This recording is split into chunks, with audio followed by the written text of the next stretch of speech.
Hey, one of the most captivating and shocking stories in a really long time was the Belle Gibson story. Now, she was the young Australian woman who was a fraudster. We found out she had the whole pantry. It was put on Apple Watches. She made a lot of money. She's back in the headlines because Netflix have released a show called Apple Cider Vinegar. But when we first got to know Belle Gibson outside of her own, what she was calling her success, was when Tara Brown interviewed her on 60 Minutes. You may remember this. How old are you? I've always been raised as being currently a 26-year-old. Okay, Belle. I've This is a really, really simple question. How old are you? I believe that I'm 26. What do you know the truth to be now? That's probably a question that we'll have to keep digging for. Jesus. It made a lot of people's blood boil. Didn't it? I wanted to pick my television up and throw it out the window watching that, but I couldn't stop Because watching. of Belle, not Tara. No, definitely not Tara. Oh, no, not Tara. Hey, and I'm with Belle. Sometimes I think I'm 26 still. Dangerous Lies, Unmasking Belle Gibson is on tonight at 9:10 on Channel 9 and 9 Now. Tara joins us this morning. Good morning. Good morning. Good morning. Tara, how much has this thrown Belle Gibson back into the spotlight, this Apple Cider Vinegar show on Netflix? Have you seen it? I have seen it. I have been triggered, yes. I bet. Does it seem accurate? Oh, accurate is not a word you can use in relation to anything to do with Belle Gibson. I'm as confused today as I was 10 years ago. Not to take away from the streaming service or the show itself, it's terrific and it's so well acted, but it's just so confounding to be able to follow Belle's story because it chops and changes. What seems feasible is completely not, and so it's entertaining, that's for sure.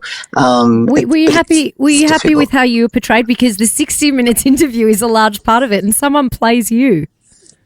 Yeah, well, that's always weird, right? I bet. I don't think it's ever happened to me before, but it's seeing how other people might observe you is always a bit confronting. But no, it's great to watch. I think our show, however, Yes. on tonight. Shows much more of that interview and much more of the Belle we encountered. What are we expecting to see? Because obviously so many people are fascinated by this story, and it's a terrible story, but it is quite fascinating because it's beyond belief, right? Are we seeing more behind the scenes of that 60 Minutes interview? Are we finding out where she is now? Well, we don't find out where she is. There are rumours that she's somewhere in Melbourne.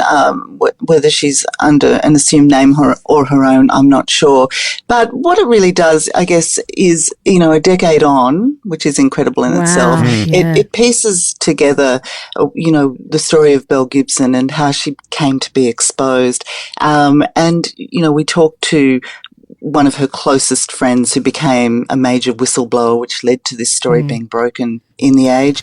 And we revisit the interview, and there are parts to it that haven't been seen before.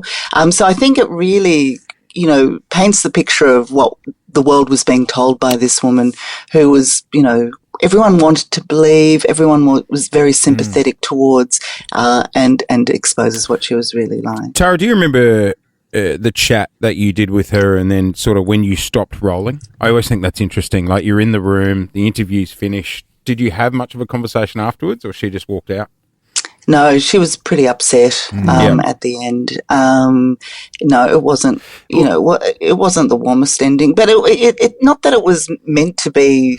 There was nothing vengeful about it. No. It was, You were very calm in Let's that be honest. interview. I've done several hotel interviews with guests before, and when the interview doesn't go well and you're wrapping up that mic cable, you're trying to wrap it up pretty bloody quickly. So Tara, what was your feeling as you walked away then? How did you feel? Were you angry? More dumbfounded, Yeah. really, because the lies continued, and the whole point, we knew that she had been very loose with the truth in the lead up to that interview, and we believed that she was coming on to make an apology, to explain herself, but she just became more and more slippery, and it was almost like, it was it was confounding, and it was kind of like at the end of it, I was going, did we get any clarity? I really don't know. It was a long interview, and it was frustrating at times because it often started with a pearl of truth and ended up somewhere else. Yeah, Did you ever hear from her after that interview? Because it seemed like she had a way of then having an answer for everything and always coming back when she was criticised. Do you think she slid into Tara's DMs?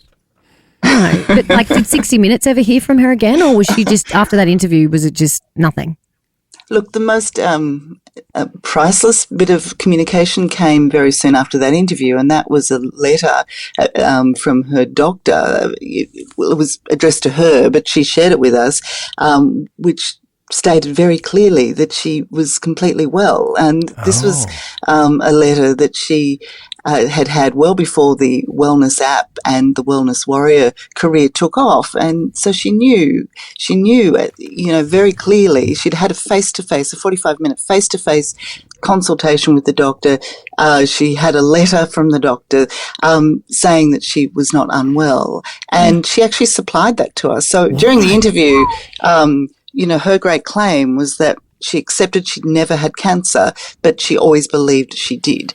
And this was telling the world that she knew she didn't. How do you think she managed to fool so many people? Like, Apple is one of the biggest organisations in the world. How did she manage to pull the rug over their eyes? I think it was a moment in time. It was the start of Instagram. It was the wellness world was really taking off. She was what we wanted to be. Yeah. It was perfect timing. She was the picture of health. Had they not learnt from uploading U2's album on our iPods? Seriously. Come on, Apple. The notoriety, if you will, and the attention Belle Gibson is getting right now, tonight on Channel 9, the Netflix special. Do you think she's, in a sick and sad way, enjoying it? God. Possibly. I mean, it has been raised by others that there was a great need for attention. Yeah, right. And, the fantasy world that she entered into well before wellness was claiming this terrible, terrible state of unhealth, which garnered a lot of support from her skater world friends. And so there seems to be that pattern. I'm not a psychologist, but, there isn't it's not attention that most people would like. No. Yeah. No. I think she thrives off it. I can't wait to watch this tonight, Tara. Dangerous Lies, Unmasking Belle Gibson. It's on tonight, 9:10 on Channel 9 and 9 Now. Tara, just before we let you go, I know you requested to ask something. Well, what are we asking? Well, I'm very confused actually, Lauren, because the Daily Mail continues to print your age between 41 and 42. So, Lauren, this is a very, very simple question. How old are you? I believe I'm 26, Tara, and I behave like it too. Simple question, Lauren. We can't get to the bottom. Very simple question. I believe that I'm allowed to behave like I'm 26. I can confirm I'm not 42 or 43. I can see how frustrating this is for you, Tara, when they just won't tell the truth. Well, it's worth noting. I just want you to tell the truth, Lauren. It's worth noting that the Daily Mail never get it wrong. I'd like them to start writing that I'm 26, actually, so let's roll with Tara Brown joining us on the air this morning. It's been a treat. Thanks so much, Tara. Pleasure. Thank you. See you tonight. I can't wait.